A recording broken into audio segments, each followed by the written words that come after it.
Buenísimo. Me debo de poner mis láminas porque si no me da tortícolis. Muy buenos días, muchachos. Muy agradecida de que estén todos aquí, más bien pendientes y con caras de aprender y de obtener conocimiento sobre el tema tan importante, ¿no? Hoy se me pidió hablar sobre los efectos psicológicos y la estigmatización social derivados de la infección del VIH.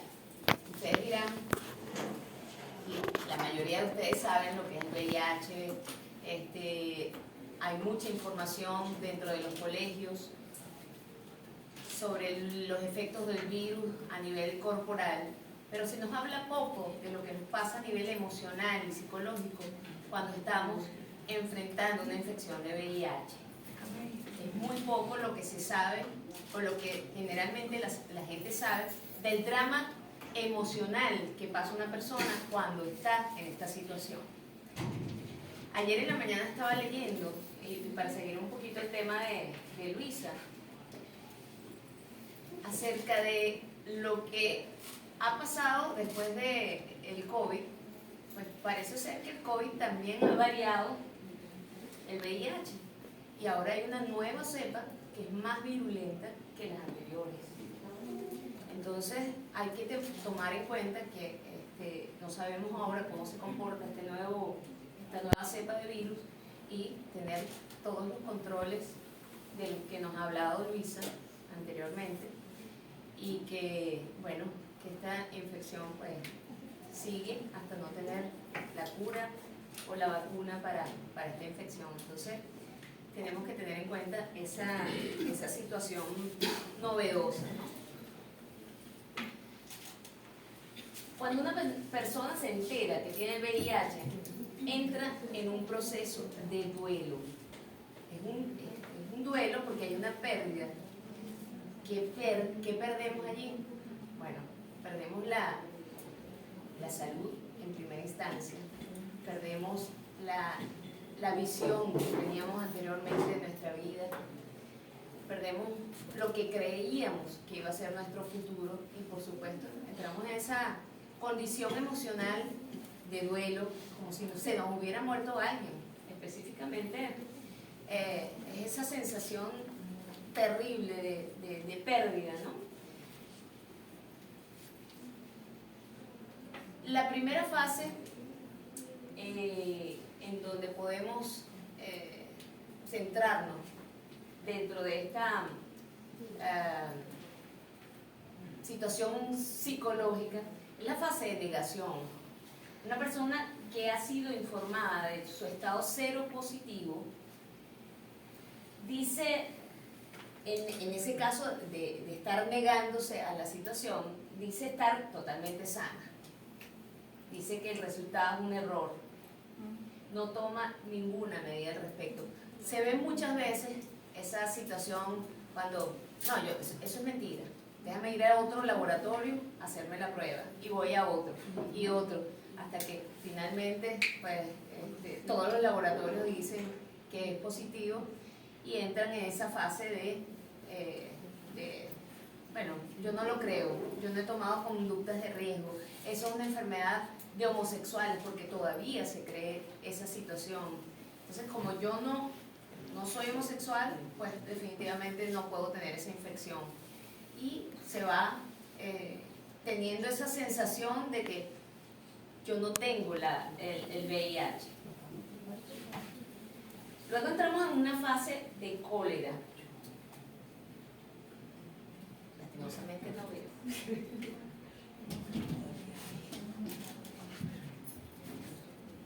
Al aceptar la situación, siente mucha rabia. Es una sensación de rabia, de ira, de enojo, no solo con uno mismo, sino con la gente que está alrededor, con quien me infectó o con quien creo que me infectó, con mi familia, con mis amigos. Una rabia que tengo acumulada en mi interior y muchas veces se expresa con violencia. A veces esa rabia no la expreso hacia afuera, sino que hay como una sensación de rabia hacia mí misma hacia mí mismo cuando pienso que cometí conductas de alto riesgo y no tomé las medidas de prevención adecuadas. Siente que se está sufriendo como nadie más en el mundo. Quiero vengarme, no piensen en qué hacer para mejorar la situación. Allí entran esas conductas a veces que han sido noticias en años anteriores, de la gente que trata de infectar a otra persona. Quizás son mitos urbanos, ¿no? Pero generalmente esa reacción de rabia y de ahora quiero que todo el mundo se infecte, esa sensación que quizás no se lleva a cabo, pero muchas veces se piensa, es producto de este acontecer psicológico luego de el informe del VIH dentro de del diagnóstico. Luego de esta fase de ira, generalmente se produce esta fase de negociación, ¿no? La persona empieza a aceptar la realidad de su enfermedad, ofrece cambiar su comportamiento, generalmente a Dios, a fuerzas espirituales, a la naturaleza, etcétera, etcétera, su forma de ser a cambio de mejorar su situación. ¿Okay? Entonces, esa sensación de Dios, sálvame, yo voy a cambiar, ya no voy a tener este tipo de conductas, es como una especie de aceptación, ¿no?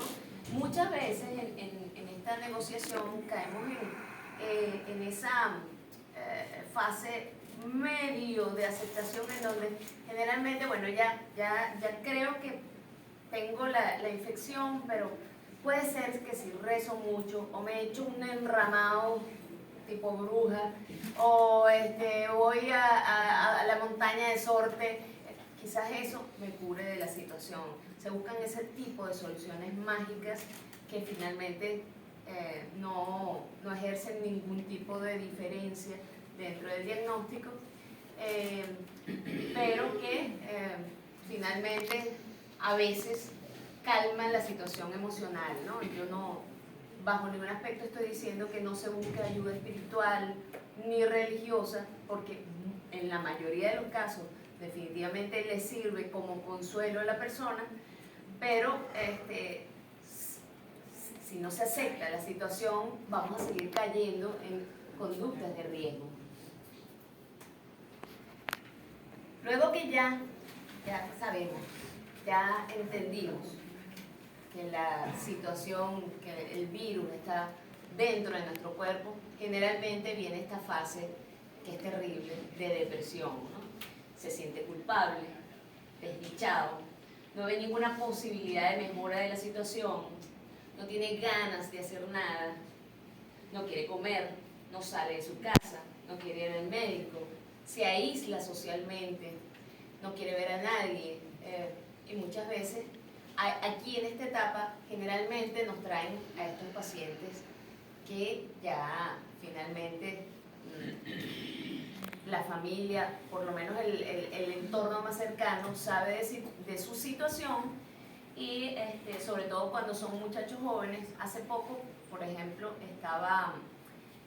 me trajeron un muchacho a consulta, 15 años, en donde en su primerita relación sexual adquirió el VIH.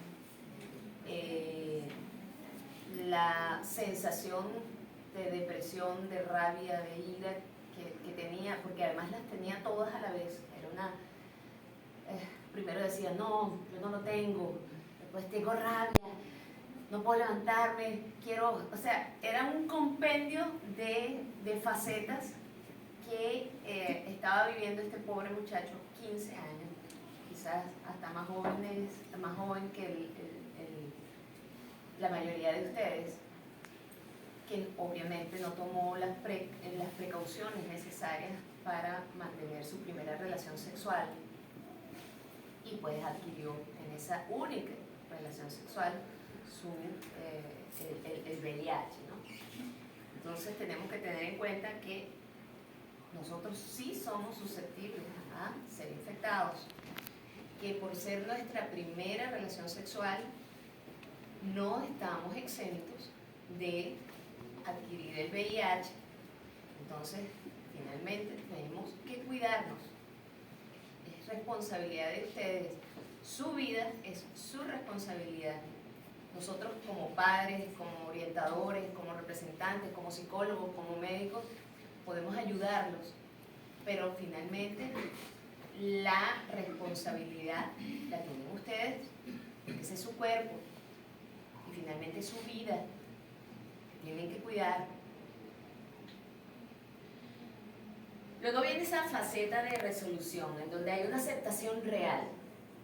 Se decide enfrentar, se busca ayuda y allí entonces empezamos a tomar conciencia de nuestra situación, tener las conductas que bajen el riesgo de reinfección, porque mucha gente además cree que una vez que estamos infectados, ya no vale la pena cuidarse, que ya, bueno, ya tengo el virus, ya como para qué. Pues resulta ser que sí hay una reinfección y que la reinfección puede empeorar la situación. Como bien dijo la doctora Luisa, hay 2 cepas y quizás una tercera, como nombré anteriormente, y puede ser que entonces sea una cepa diferente del VIH.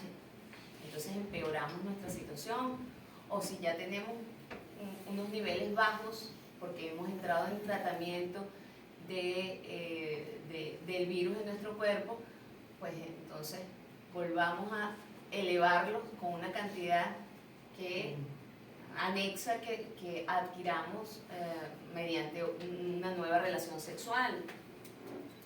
¿Okay? Entonces es importante tener conductas que finalmente nos resguarden de una nueva infección.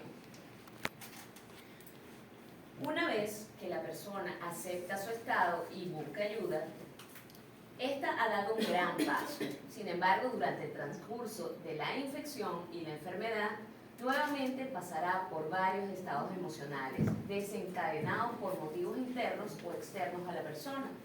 Podrá sentir miedo de lo que pueda pasarle física y psicológicamente o de sentirse sola. Es importante que sepan que estas etapas que mencioné anteriormente no les pasa a todo el mundo, ni siguen un orden específico. A veces nos quedamos anclados en la depresión, a veces en la rabia, a veces en la negación incluso.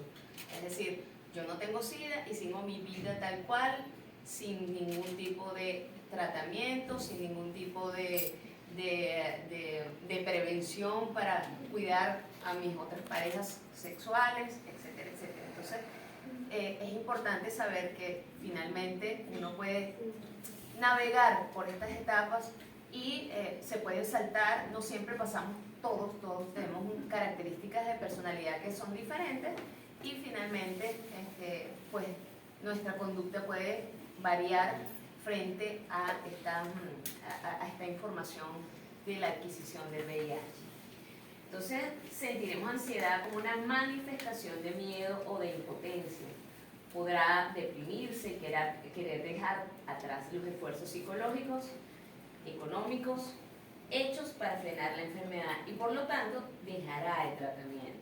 Entonces, si yo no estoy consciente de todo lo que me está pasando a nivel emocional, además del físico, que evidentemente los síntomas físicos son mucho más visuales para el exterior que los síntomas psicológicos, entonces si yo no estoy consciente, pues finalmente voy a abandonar el tratamiento, no hay adhesión al tratamiento, no voy a tener conductas seguras y finalmente me voy a deprimir, me voy a aislar, bueno, hay jóvenes o personas, disculpen, que llegan incluso hasta a un grado de depresión tan severo que finalmente llegan al suicidio porque no buscan ayuda a tiempo.